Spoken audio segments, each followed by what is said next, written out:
Her Grace often did me the honor of visiting my theatre. I knew the Contessa well by sight. Do not remain so on one knee, my child. Pepita, tell Gennaro to bring this lady some sweet cakes at once. Think, one day we fell out, I forget over what. Oh, there's nothing strange in that. All we mothers from time to time. Look, can you come a little closer? You must not believe the town that she says was unkind to me. You are a great woman with a beautiful nature, and you can see further than the crowd sees in these matters. It is a pleasure to talk to you. What beautiful hair you have! What beautiful hair! She had not a warm impulse nature, I know that. But, oh, my child, she has such store of intelligence and graciousness. Any misunderstandings between us are so plainly my fault. Is it not wonderful that she is so quick to forgive me? This day there fell one of those moments. We both said hastily things and went off to our rooms. Then each turned back to be forgiven. Finally, only a door separated us, and there we were, pulling in contrary ways. But at least she took my face thus in her two white hands. So, look! The Marquesa almost fell out of her chair as she was leaning forward, her face streaming with happy tears, and made a beautiful gesture. I should say the mythical gesture for incident was but a recurring dream. I'm glad you are here, she continued, for now you have heard from my own lips that she is not unkind to me, as some people say. Listen, Signora, the fault is mine. Look at me, look at me. There was some mistake that made me the mother of such a beautiful girl. I am difficult, I am trying. You and she are great women. No, do not stop me. You are a rare woman, and I am only a nervous, a foolish, a stupid woman. Let me kiss your feet. I am impossible, I am impossible, I am impossible. Here indeed the old woman did fall out of her chair, and was gathered up by Pepita and led back to her bed.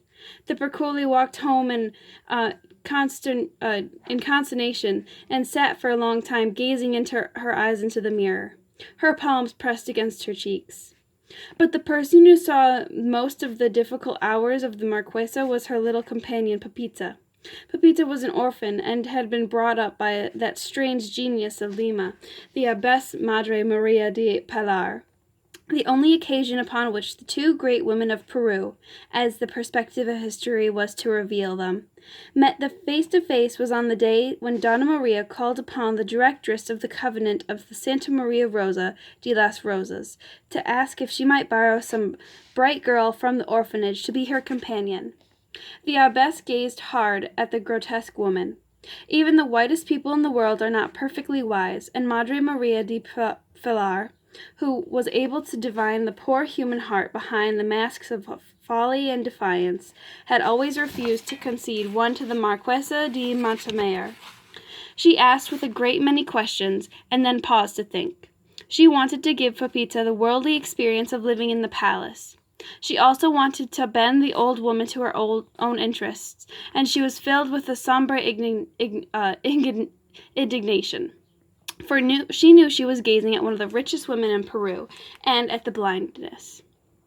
She was one of those persons who would have lived her lives to be gnawed away because they have fallen in love with the idea of several centuries before its appointed appearance in the history of civilization. She hurled herself against the obstinacy of her time in the desire to attach little dignity to women. At midnight, when she had finished up adding the accounts of the house, she would fall into the insane vision of an age when women could be organized to protect women, women traveling, women servants, women when they were old or ill, the women who she had discovered in the mines of Postati, or the workrooms of the clothes merchants. The girls who had collected out of the doorways on rainy nights, but always the next morning she had faced the fact that the women in Peru, even her nuns, went through the life without two notions. One, all that misfortunes that might befall them were not merely due to the fact that they were not sufficiently attractive to blind some man to their maintenance, and two, that all the misery in the world was worth the caress. She had never known any country but the visions of Lima, and she assumed that all its corruption was the normal state of mankind. Looking back on our century, we can see the whole folly of her hope. 20 such women would have failed to make any impression of that age, yet she continued diligently in her task. She resembled the swallow of the fable, who once every 1,000 years transferred a grain of wheat in the hope of rearing a mountain to reach the moon. Such persons were raised up in every age. They absently insist on transporting the grains of wheat that they derive a certain exhilaration from the sneers of bystanders. How queerly they dress, we cry, how queerly they dress. Her plain red face and great kindliness, and mere idealism than kindliness, and more generalship than idealism. All her work, her hospitals, her orphanage, her covenant, her sudden journeys of rescue, depended upon money. No one harbored a fairer admiration for mere goodness. But she had been obliged to watch herself sacrificing her kindliness, almost her idealism, to generalship, to dreadful were the struggles to obtain her subsidies from her superiors in the church. The Archbishop of Lima, whom we shall know later in a more graceful connection, hated her with what we call a Venetian hate, and counted her the cessations of her visits among the compensations for dying. Lately she had only not felt the breath of old age against her cheek, but a graver warning. A chill of terror went through her, not for herself, but for her work. Who was there in Peru to value the things that she had valued?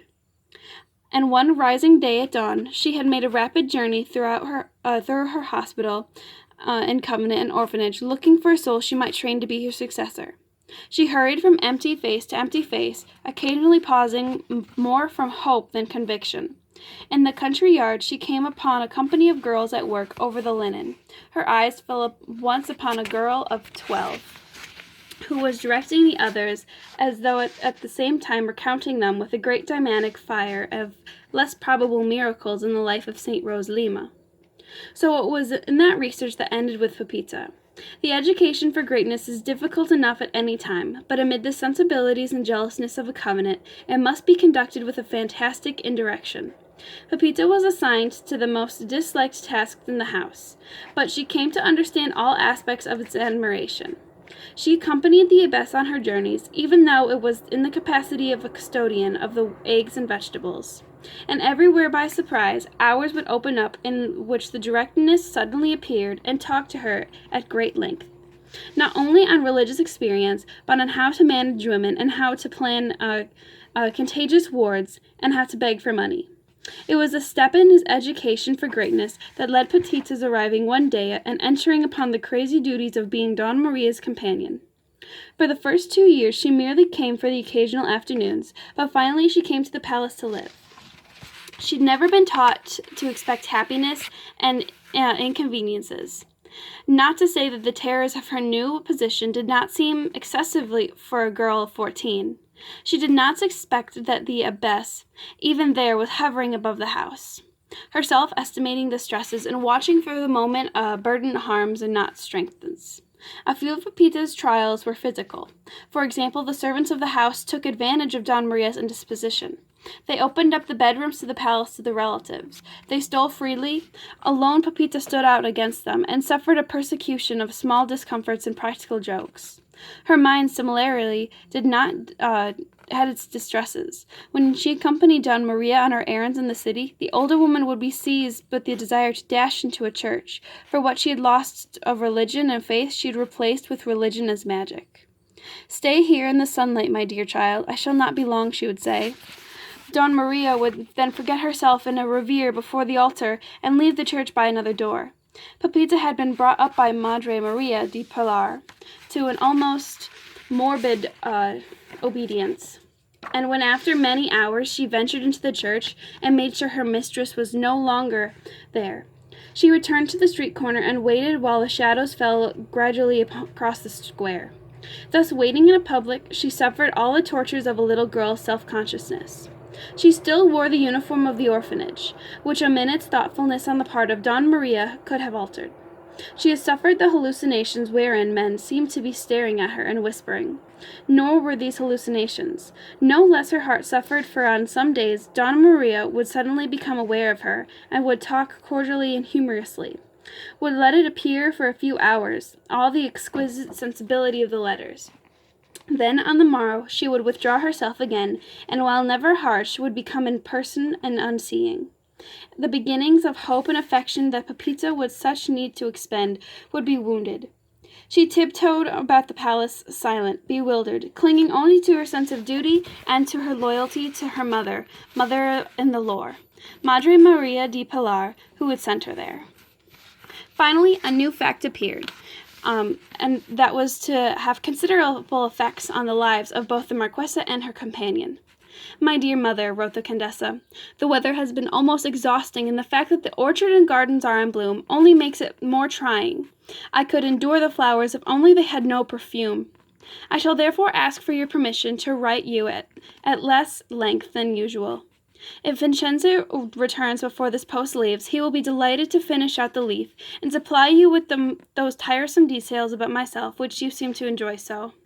I shall not go to the Gregarian province, as I expect this fall, as my child will be born in early October."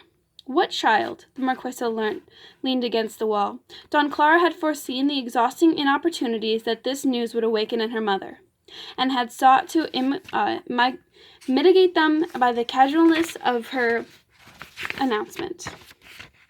The ruse did not succeed. The famous 30-second was the answer. Now at length the Marquesa had something to be anxious about. Her daughter was to become a mother. This event, which merely bored Don Clara, discovered a new scale of emotions in the Marquesa. She had become a mind of medical knowledge and suggestions. She combed the city for wise old women and poured into her the letters of whole folk wisdom of the New World. She fell onto the most abominable superstition.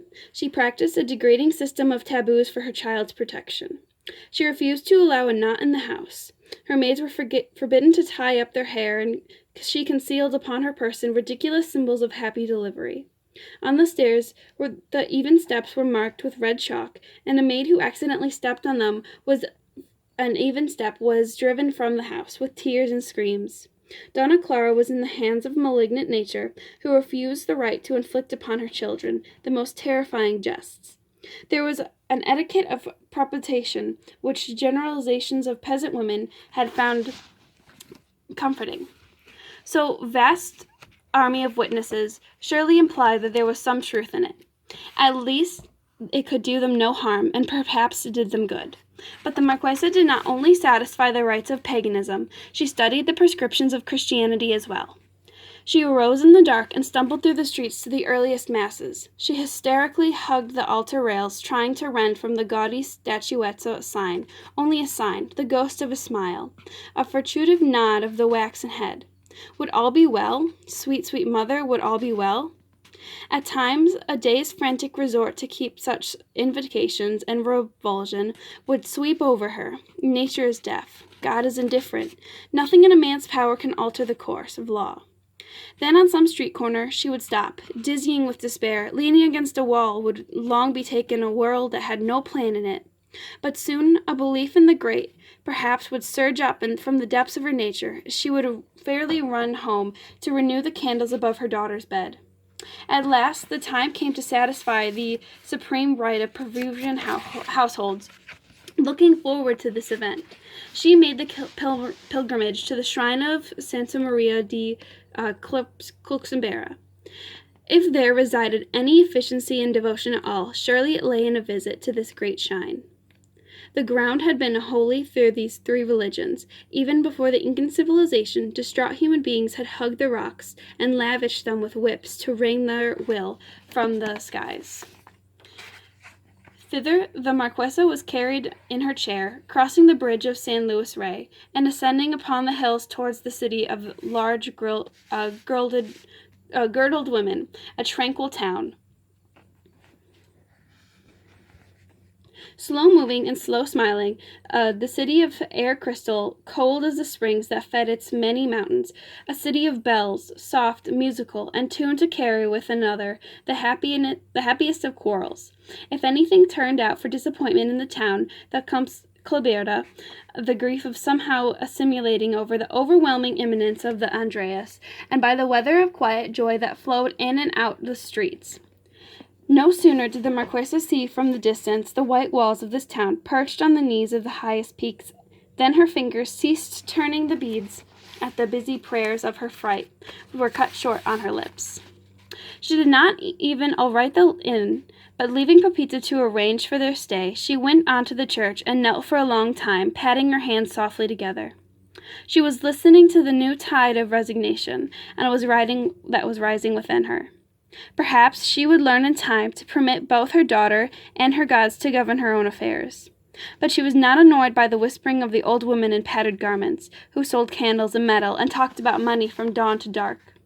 She was not even distracted by the officious sacristan who tried to collect a fee for something or other, and who, from spite, made her change the place under the pretext of preparing a tile on the floor.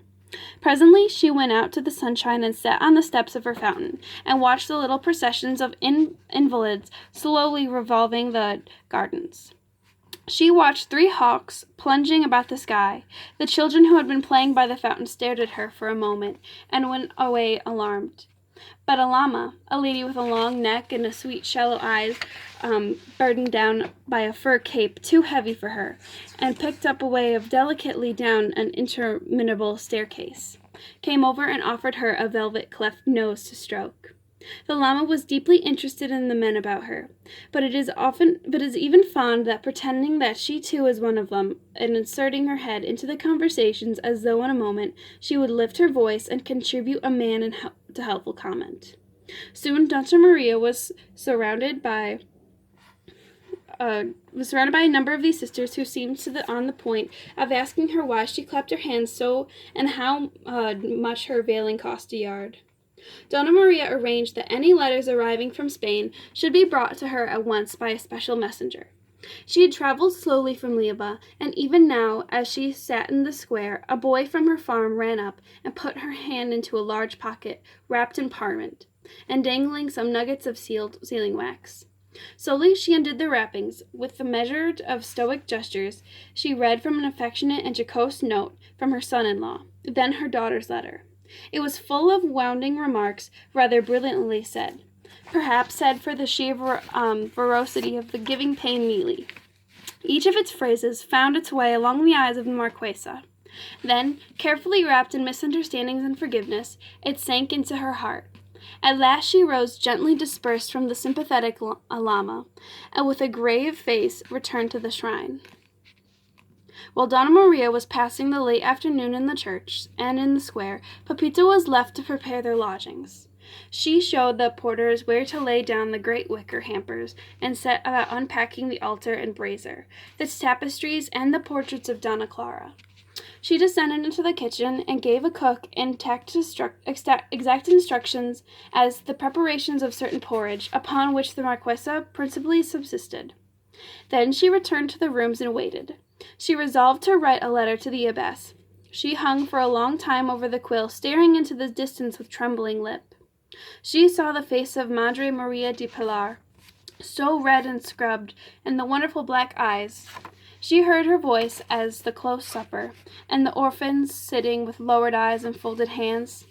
She commented on the events of the day, or as by candlelight she stood among the beds of the hospital and announced the theme for meditation during the night. But most clearly of all, Pepita remembered that the sudden interviews when the abbess, not daring to wait until the girl was older, had discussed with her the duties of her office. She had talked to Pepita as an equal. Such speech is troubling and such wonderful to an intelligent child, and Madre Maria de Pilar had abused it. She had expanded Pepita's vision of how she could feel and act beyond the measure of her years. And she had unthinkingly turned upon Pepita the full blaze of her personality, as Jupiter had turned upon Semele. Pepita was frightened by her sense of insufficiency. She hid and wept, and the abyss had cast the child into the discipline of this long solitude, where Pepita struggled, refusing to let herself believe that she had been abandoned. And now from this strange inn and those strange mountains, where the altitude was making her light-headed, Pepita longed for the near presence, the only real thing in her life.